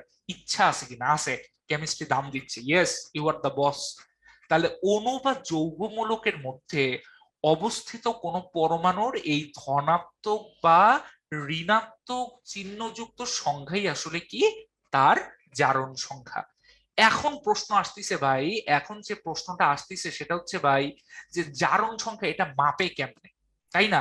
এটা আমার কয়টা বিরিয়ানির প্যাকেট খাইতে ইচ্ছা করতেছে, এটা তো ভাই আর আশেপাশে মানুষজন বুঝবে না, আমাকে অর্ডার দিতে হবে যে ওস্তাদ 10 প্যাকেট বিরিয়ানি। সেই জন্য আমরা কি করলাম, জারণ সংখ্যা বের করার একটা নিয়ম নিয়ে আসলাম। কি নিয়ম ভাই? ধাতু সমূহের জারণ সংখ্যা ধনাত্মক আর অধাতু সমূহের জারণ সংখ্যা ঋণাত্মক হয়। যেমন এই যে সোডিয়াম ক্লোরাইড, সোডিয়াম কি একটা ধাতু, এই জন্য আমরা বলতেছি যে তোমার জারণ সংখ্যা +1। কেন? তুমি একটা ইলেকট্রন ছাড়ছো। ম্যাগনেসিয়াম ক্লোরাইড, ম্যাগনেসিয়ামের জারণ সংখ্যা হবে +2, কারণ ও দুইটা ইলেকট্রন ছাড়তে চায়। আর ক্লোরিন সারা জীবন একটা ইলেকট্রন গ্রহণ করতে চায়, এই জন্য কি -1। নিরপেক্ষ পরমাণুর বা মুক্ত মৌলের জারণ সংখ্যা 0 হয়। এই যে হাইড্রোজেন আয়রন কারোর সাথে যুক্ত আছে, যুক্ত নাই, এই কারণে দেখো ওদের জারণ সংখ্যাটা হচ্ছে কত ভাই? 0। আবার বলতিছে নিরপেক্ষ যৌগে, আগে ছিল কি মুক্ত মৌল পরমাণু, এখন যৌগে পরমাণু সমূহের মোট জারণ সংখ্যা 0 হয়। ভাই এইটা কি বলতেছি একটু বুঝাই দেন তো। এইটা বুঝাচ্ছে ভাই, এই যে হাইড্রোজেন, অক্সিজেন, হাইড্রোজেন, ওর জারণ সংখ্যা আমি ধরছি +1, ওর জারণ সংখ্যা ধরছি +1। কিন্তু বলো পানিতে হাত দিলে কোনো কারেন্টের শক্ত কিছু খাই না ভাই? কিছু খাই না। তাহলে ব্যালেন্স করার জন্য -2 +1 +1 = 0। তার মানে অক্সিজেন -2 হয়ে পুরা যৌগের জারণ সংখ্যাকে কি বানায় দিচ্ছে? ঘোড়ার আন্ডা 0 বানায় দিচ্ছে। এই কথাটা হচ্ছে বলতে চাচ্ছে। এরপরে বলতেছে যে আধান বিশিষ্ট আয়নে, তার মানে এই যে যারা যৌগমূলক আছে তাদের ক্ষেত্রে ভাই চার্জটাই হচ্ছে তার জারণ সংখ্যা, চার্জটাই হচ্ছে কি তার জারণ সংখ্যা। যেমন PO4 3 চার্জ কত, -3, তার মানে জারণ সংখ্যা -3। ক্লোরিন মাইনাস, চার্জ কত, -1, তার মানে জারণ সংখ্যাও কি বলতো, -1। ক্ষার ধাতু সমূহ গ্রুপ 1, হাইড্রোজেন বাদে গ্রুপ 1 যারা, তাদের জারণ সংখ্যা পৃথিবী উল্টায় গেলেও কি হয় ভাই, +1। পৃথিবী উল্টায় গেলেও কি হচ্ছে, +1। আর যারা মৃৎক্ষার ধাতু তারা কি গ্রুপ 2, পৃথিবী উল্টায় গেলেও এদের জারণ সংখ্যার কোনো চেঞ্জ হয় না, সেটা হচ্ছে +2। কি হয় ভাই বলতো, +2 হয়। আর ধাতব হ্যালাইডে, ধাতব হ্যালাইড মানে কি, ধাতুর সাথে হ্যালোজেন, ধাতুর সাথে হ্যালোজেন, তখন যেটা আমরা দেখতে পাই সেটা হচ্ছে জারণ সংখ্যাগুলো কত হচ্ছে বলতো, -1। যেমন এই যে ক্লোরিন, তারপর ধরো লিথিয়াম ফ্লোরাইড, এখানে কিন্তু ফ্লোরিনের জারণ সংখ্যা -1, মানে ধাতুর সঙ্গে যখন থাকবে না তখন আমার এই হ্যালোজেন গুলো জারণ সংখ্যা কত আসতেছে, -1 আসতেছে। তাহলে আমরা দেখতেছি ধাতুর জারণ সংখ্যা প্লাস, অধাতুর মাইনাস, কেউ যখন যুক্ত থাকে না তখন 0। তারপরে একটা যৌগের ভিতরে সবাই মিলে এমন ভাবে জারণ সংখ্যা থাকবে যাতে যোগফল কি হয়, ঘোড়া রান্না 0 হয়। -2 +1 কারো যদি চার্জ হয় তাহলে সেইটাই হবে কি তার জারণ সংখ্যা। গ্রুপ 1 এ যারা আছে হাইড্রোজেন বাদে সারা জীবন জারণ সংখ্যা +1। গ্রুপ 2 তে যারা আছে তাদের জারণ সংখ্যা +2, আর হ্যালোজেনের জারণ সংখ্যা সবসময় কি হয় ভাই, -1 হয়। এইবার আসি পরীক্ষায় সবাই যেটা কনফিউশনে থাকে, তাই তো, মানে বই পড়লেই ভাই কনফিউশন তৈরি হয়, সেই পয়েন্টটা হচ্ছে এইটা, সেই পয়েন্টটা হচ্ছে কি এইটা ভাই, অধিকাংশ যৌগে, ম্যাক্সিমাম যৌগে হাইড্রোজেনের জারণ সংখ্যা +1। যেমন এই যে NH3, এখানে নাইট্রোজেনটা দেখো 3টা হাইড্রোজেনের সাথে যুক্ত আছে, তাহলে ও দেখাবে +1, ও দেখাবে +1, ও দেখাবে +1, নাইট্রোজেন হবে -3। আবার একইভাবে CH4, CH4, এইখানে হাইড্রোজেন সবগুলো হচ্ছে +1, হাইড্রোজেন কি হচ্ছে ভাই বলতো, +1 হচ্ছে, ঠিক আছে, হাইড্রোজেন গুলো হচ্ছে +1 +1 +1। আর কার্বনটা হচ্ছে কি, 4 জনের যোগফল 4, তাই ও হচ্ছে -4। তার মানে অধাতুর সাথে যখন থাকতেছে, অধাতুর সাথে যখন থাকতেছে তখন হাইড্রোজেন হচ্ছে, অধাতুর সাথে হাইড্রোজেন যখন থাকতেছে তখন হাইড্রোজেন হচ্ছে +1। কিন্তু হাইড্রোজেন কিন্তু নিজেই একটা অধাতু। এখন হাইড্রোজেনের একটা বস চলে আসছে, কে, ধাতু। যেমন ধরো সোডিয়াম হাইড্রাইড বা হচ্ছে ম্যাগনেসিয়াম হাইড্রাইড, ওদের ক্ষেত্রে সোডিয়াম তো বইলেই দিছে পৃথিবী উল্টে গেলেও আমি +1, বাধ্য হয়ে হাইড্রোজেনটা কি হচ্ছে ভাই, বাধ্য হয়ে হাইড্রোজেনটা হচ্ছে -1-এ পরিণত হচ্ছে। ম্যাগনেসিয়াম বলতেছে পৃথিবী উল্টাই গেলেও আমি +2, হাইড্রোজেন বলতেছে আমি -1 × 2, তাহলে -2। তার মানে যখন ধাতুর সাথে থাকবে তখন হাইড্রোজেনটা হচ্ছে কি বলতো ভাই, -1। যেমন দেখো লিথিয়াম, অ্যালুমিনিয়াম সব ধাতু, হাইড্রোজেন আছে, তাই জন্য হাইড্রোজেনটা কি হচ্ছে, -1 আসতেছে। এইবার আসি দ্য মোস্ট পারফেক্ট 3টা জিনিসপত্র, ঠিক আছে, এবং সব থেকে ঝামেলা লাগে, তাই তো, অধিকাংশ অক্সাইডে অক্সিজেনের জারণ সংখ্যা -2। ভাইয়া এই যে দেখো K2O, এর মধ্যে আমি একটু আগেই বলছি পটাশিয়াম সারা জীবন +1 × 2 +2, আর অক্সিজেন কি -2, তাহলে +2 -2 কি হয়ে যাচ্ছে, 0 হয়ে যাচ্ছে।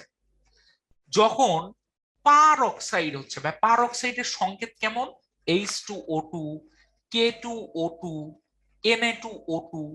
তারপর আমরা দেখতেছি 2টা সোডিয়াম 2টা অক্সিজেন, 2টা পটাশিয়াম 2টা অক্সিজেন, এইরকম যখন ধাতুর সাথে বা হাইড্রোজেনের সাথে অক্সিজেনের সংখ্যাটা সেম হয়ে যাচ্ছে সেটাকে আমরা বলি কি, পার অক্সাইড। এই পার অক্সাইডে মানে হাইড্রোজেনের যে সংখ্যা অক্সিজেনের সংখ্যা সেম, পটাশিয়ামের সংখ্যা অক্সিজেনের সংখ্যা কি সেম।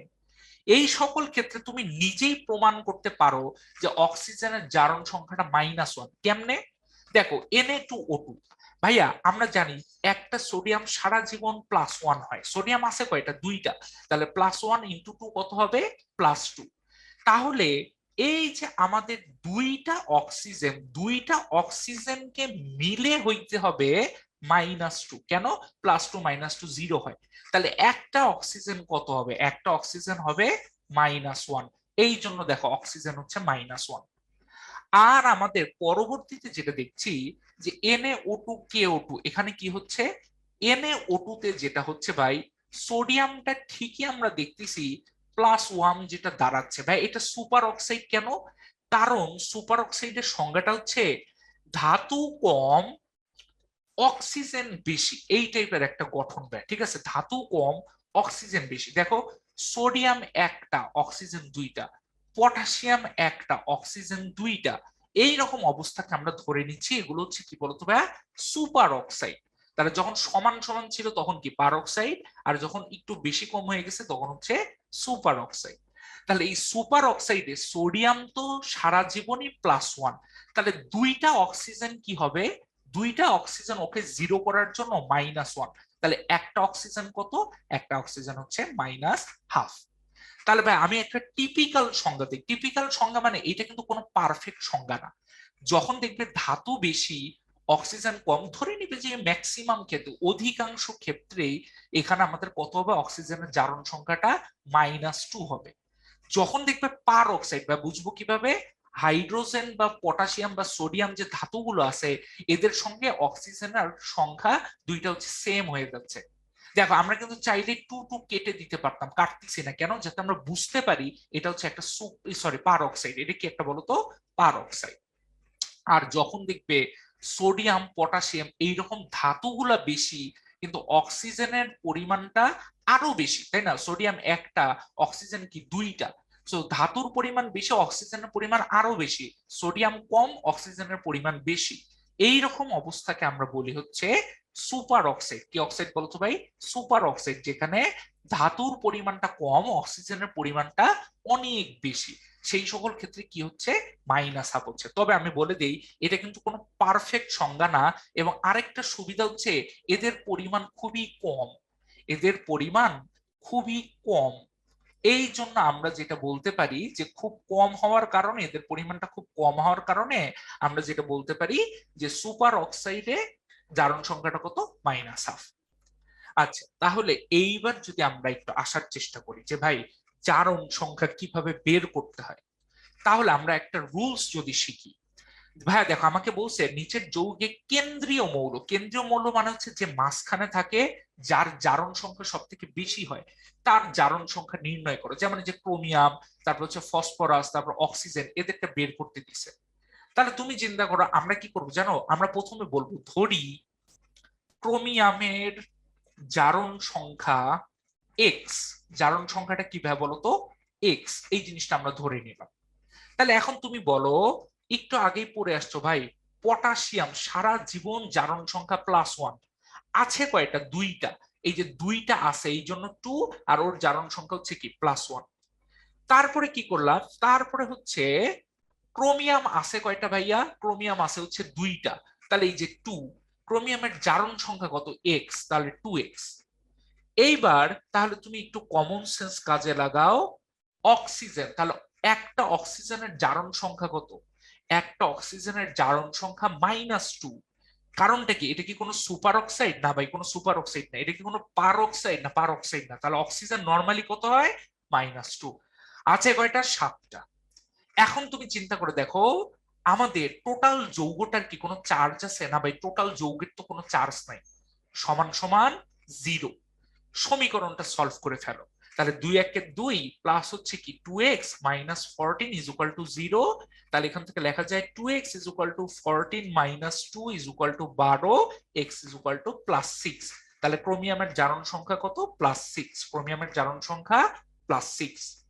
এইবার একইভাবে তাহলে আমরা যেটা বলতে পারি H3PO4, এখানে কি হবে, আগের মতো ধরি ফসফরাসের জারণ সংখ্যা এক্স, যারটাই জানবে না কি ধরে নিবে ভাই বলো তো, এক্স ধরে নিবে, ঠিক আছে, এক্স।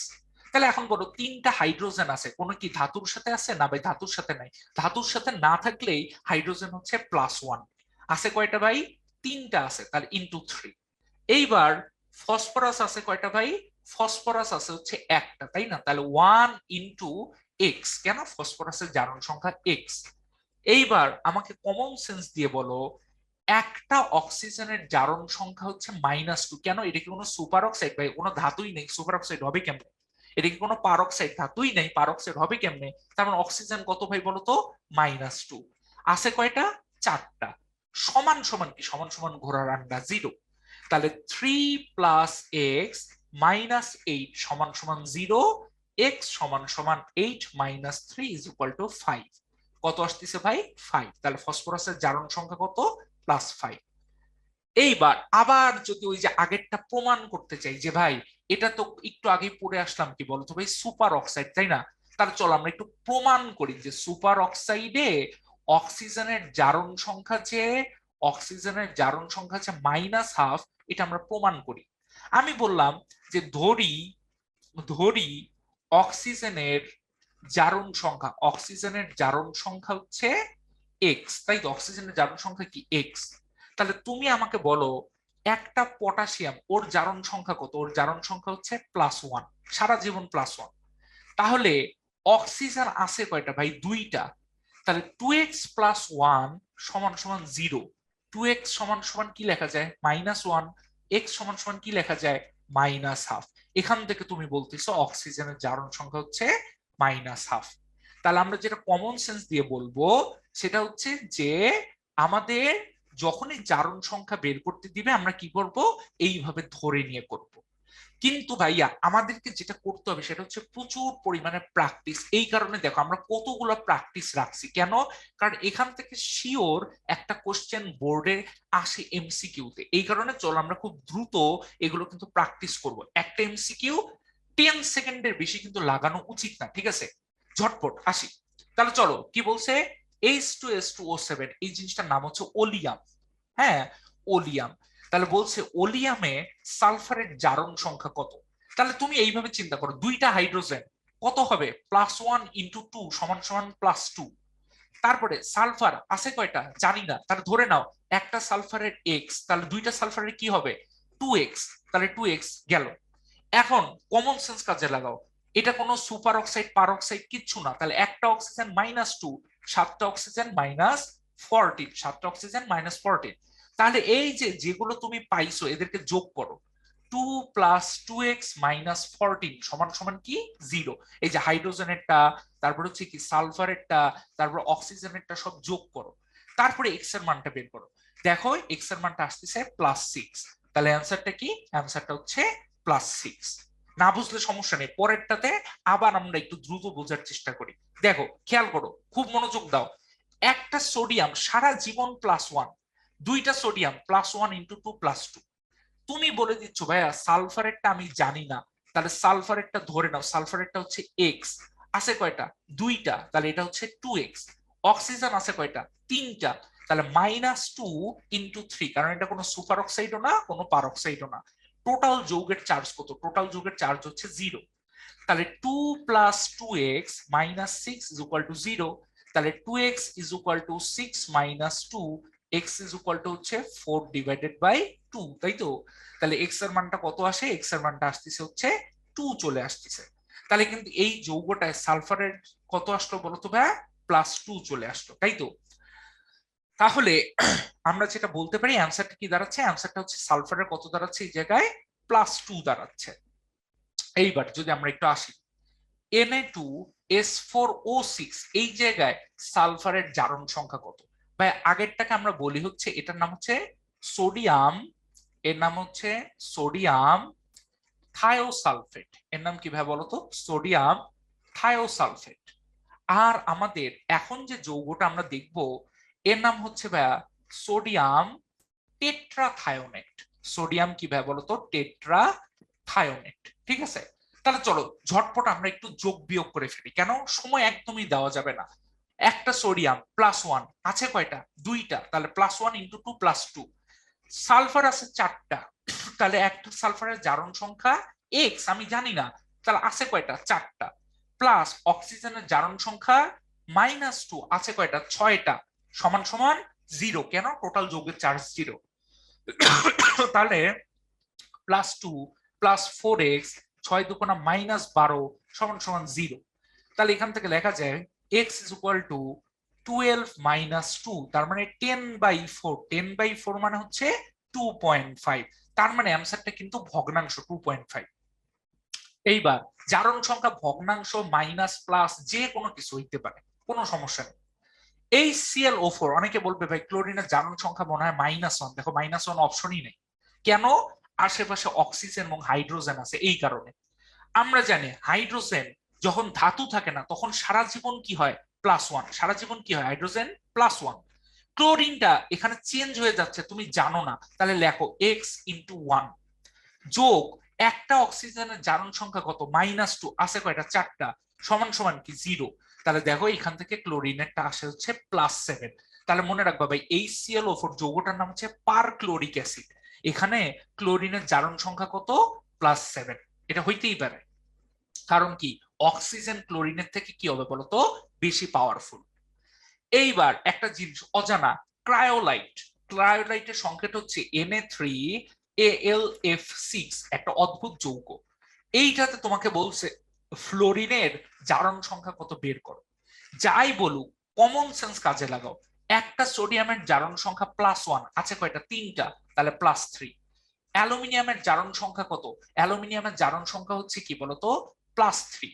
তাহলে দুইটা ধাতু মিলে ওরা তৈরি করতেছে +6, তাহলে 6টা ফ্লোরিনকে হইতে হবে -6, কেন -6 আর +6 0 হয়ে যাবে, একটা ফ্লোরিন তাহলে কি হবে, -6 / 6 = -1। তাহলে অ্যান্সারটা কি হচ্ছে ভাই বলতো, ক্রায়োলাইটে ফ্লোরিনের জারণ মান কত।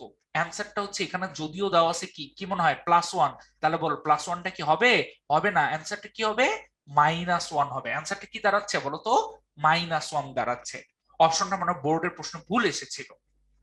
আচ্ছা এইবার আসি, ক্যালসিয়াম হাইড্রাইড যৌগে হাইড্রোজেনের জারণ সংখ্যা কোনটি। তাহলে ক্যালসিয়াম হাইড্রাইড CaH2, তাহলে CaH2 এই জায়গায় তুমি খেয়াল করো, ঠিক আছে, তুমি খেয়াল করো।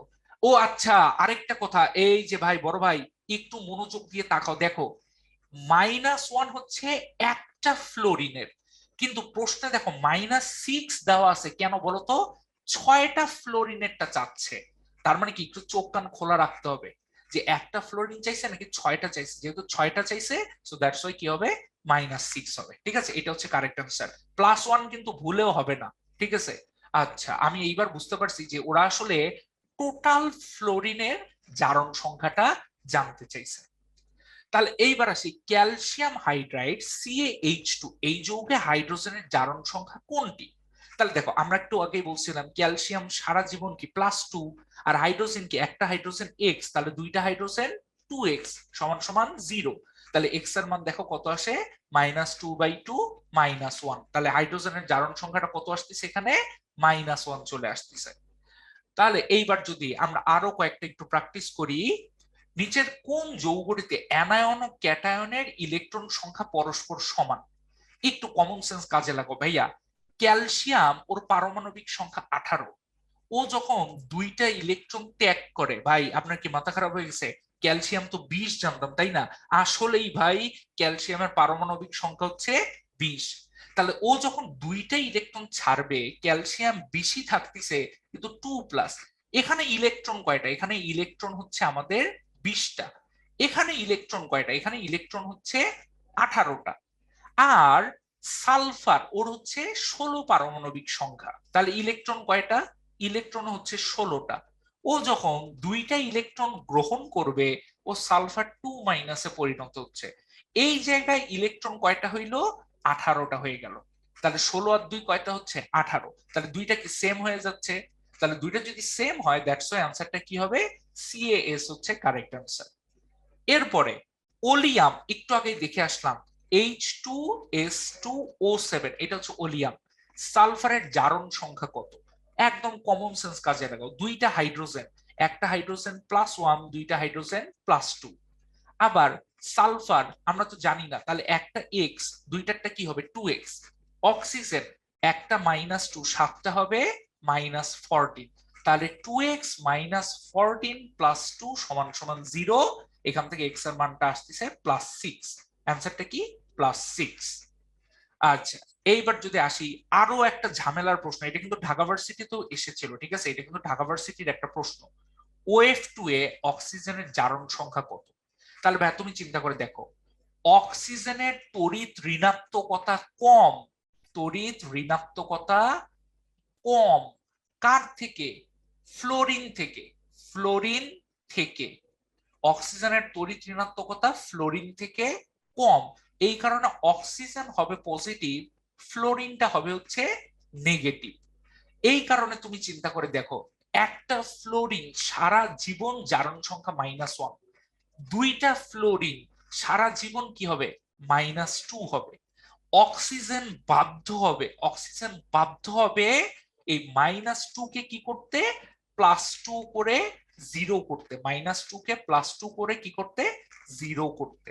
দ্যাটস ওয়াই এখানে অক্সিজেনের জারণ সংখ্যা কত? +2। অক্সিজেনের জারণ সংখ্যা +2, একটা এক্সেপশন ঢাকা ভার্সিটিতে এসেছিল। তারপরে বলছে আরেকটা প্রশ্ন, এটাও কিন্তু খুব ভিআইপি একটা প্রশ্ন, নিচের কোন যৌগে একটি মৌলের জারণ সংখ্যা 0 হবে? তুমি একটু লাস্টেরটার দিকে তাকাও ভাই, একটা অদ্ভুত যৌগ। এখানে কার্বন, দুইটা ক্লোরিন, দুইটা হাইড্রোজেন। দেখো ব্যাপারটা কি দাঁড়াচ্ছে, দেখো এই হাইড্রোজেনটা জারণ সংখ্যা +1, ও +1। এখন বাকিগুলো যেটা হচ্ছে, ও হয়ে যাচ্ছে -1, ও হয়ে যাচ্ছে -1। তাহলে এই +1 এই -1 কে কি বানাই দিচ্ছে? জিরো। আর এই +1 এই -1 কে কি বানাচ্ছে? জিরো বানাচ্ছে। তো দ্যাটস ওয়াই অ্যান্সারটা কি? ডি নাম্বারটা কারেক্ট অ্যান্সার, যেখানে কার্বনের জারণ সংখ্যা হচ্ছে জিরো। কার্বনের জারণ সংখ্যা কি? জিরো। আচ্ছা, এরপরে তাহলে আমরা একটু দেখার চেষ্টা করি যে ফসফাইট জিনিসটা হয়তো অনেকে চিনি না, ঠিক আছে। একটা হচ্ছে ফসফেট, আরেকটা হচ্ছে কি বলতো? ফসফাইট। তাহলে বলতো দেখি কার কার জানা আছে, তোমরাই হচ্ছে আমাকে একটু বলার চেষ্টা করো তো, যে ফসফাইট যৌগটার সংকেত কি হইতে পারে? আমাদের ফসফরাস তো থাকবে, তাই না? ফসফরাস তো থাকবে, এটা তো বুঝতেই পারা যাচ্ছে, কোনো সমস্যা নেই। আর তুমি চিন্তা করবে, আমি তোমাকে একটা ক্লু দিই, PO4 3- এটাকে আমরা বলতেছি ফসফেট। এটাকে কি বলতেছি ভাই বলো তো? ফসফেট। তাহলে তুমি আমাকে একটু বলো যে আমি যদি এখন জিজ্ঞেস করি যে ফসফাইট এইটার ফর্মুলাটা কি হবে, ঠিক আছে, ফসফাইট যেটা, এইটার ফর্মুলাটা কি হবে, সেটা হচ্ছে একটু দেখার চেষ্টা করো, ঠিক আছে। আমি আরেকটা ক্লু যদি তোমাকে দিয়ে দেই, যে ফসফাইটের জন্য যাওয়ার আগে আগে নাইট্রেটের কথা চিন্তা করো। এইটাকে আমরা বলতেছি নাইট্রেট। এটাকে কি বলতেছি বলতো ভাই? নাইট্রেট। এইটাকে আমরা বলতেছি নাইট্রাইট। এটাকে আমরা কি বলতেছি ভাই বলতো? নাইট্রাইট।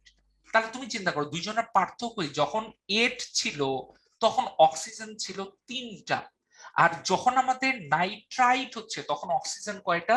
2টা। অক্সিজেন কয়টা? 2টা। তাহলে 4টা অক্সিজেন যদি ফসফেট হয়, তাহলে আমরা বলতে পারি PO3 3-, এইটাকে আমরা বলবো হচ্ছে ফসফাইট। কি বলবো ভাই? ফসফাইট বলবো। তাহলে ফসফাইটের জারণ সংখ্যা কত হবে? কমন সেন্স কাজে লাগাই, ফসফরাস একটা জানি না, ধরে নাও এক্স। তাহলে এক্স প্লাস -2 হচ্ছে অক্সিজেনের, আছে কয়টা? 3টা। সমান সমান, এখন কিন্তু আর জিরো না, মাথার উপর চার্জ কত? -3, তাই -3। তাহলে x -6 is equal to -3। X is equal to তাহলে কি দাঁড়াচ্ছে ভাই? 6 থেকে 3 বাদ দিলে কত হয়? 3 দাঁড়াচ্ছে। তাহলে ফসফরাসের হচ্ছে এই জায়গায় কত? 3 দাঁড়াচ্ছে। এইবার পরেরটা কিন্তু খুবই ভিআইপি, এটা কিন্তু খুবই ভিআইপি, পরীক্ষায় আসে। দেখো আয়রন জানি না কত ভাই, ধরে নাও এক্স। এক্স এর সঙ্গে সিএন আছে, সিএন এর জন্য ভাই -1, সিএন এর জন্য কত? -1। আছে কয়টা? 6টা। তাহলে -1 × 6 সমান সমান কি জিরো লিখবো? খবরদার, মাথার উপরে চার্জ কত? -3, তাহলে -3 বসাই দাও। তাহলে এক্স -6 ইজ ইকুয়াল টু -3। তাহলে এক্স ইজ ইকুয়াল টু কি দাঁড়াবে ভাই? 6 - 3, তার মানে হচ্ছে +3। তাহলে এখানে আয়রনের জারণ সংখ্যাটা কত? +3। আয়রনেরটা কত আসতেছে? +3 চলে আসতেছে। আচ্ছা, এইবার যদি আমরা আসি আমাদের সব থেকে ইম্পর্টেন্ট বোর্ড পরীক্ষার প্রশ্ন ভাই, যোজনী আর জারণ সংখ্যা এক নয়, পার্থক্য আছে, লেখো। ভাই যোজনী কখনো, যোজনী কখনো জিরো অথবা ভগ্নাংশ অথবা নেগেটিভ হইতে পারে না। ভগ্নাংশ বা নেগেটিভ হইতে পারে না।